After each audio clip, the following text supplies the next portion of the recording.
আসসালামু আলাইকুম ভিউয়ার্স। আশা করি সকলেই ভালো আছেন। আলহামদুলিল্লাহ আমিও ভালো আছি। যে যেখান থেকে আমার এই ভিডিওটা দেখছেন সবাইকে স্বাগতম। আজকের রেসিপিটা অনেক মজাদার। আজকের রেসিপিটা হলো টমেটো আলু দিয়ে ভর্তা। তো আমি আলুকে স্লাইস করে কেটে নিলাম, টমেটো স্লাইস করে কেটে নিলাম। এখন এগুলোকে আমি ভেজে নেবো তেলে। কড়াইতে পেস্ট দিয়ে দিলাম, পেস্টটাকে ভালো করে ভেজে নেব।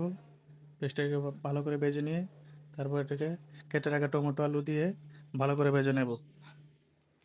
এটাকে ভালো করে ভেজে একেবারে সিদ্ধ করে নিতে হবে, না হলে ভর্তাটা মজা হবে না, ভালো করে ম্যাশ হবে না। তো আমি এটাকে ভালো করে ভেজে নিলাম।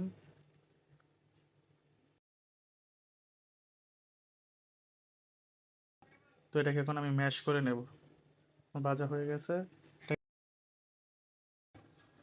তো আমি একটা গ্লাস নিয়ে এটাকে ম্যাশ করে নিচ্ছি। এভাবে করে দেখবেন, অনেক মজা হয়, অনেক মজা। সবাই এভাবে করার চেষ্টা করবেন। তো আমি এটাকে ভালো করে ম্যাশ করে নিলাম। তো হয়ে গেল আমার আজকে টমেটো আলু দিয়ে রসুন দিয়ে একটা স্পেশাল ভর্তা, আনকমন মজাদার। সবাই এটা ট্রাই করে দেখবেন, অনেক মজা হয়।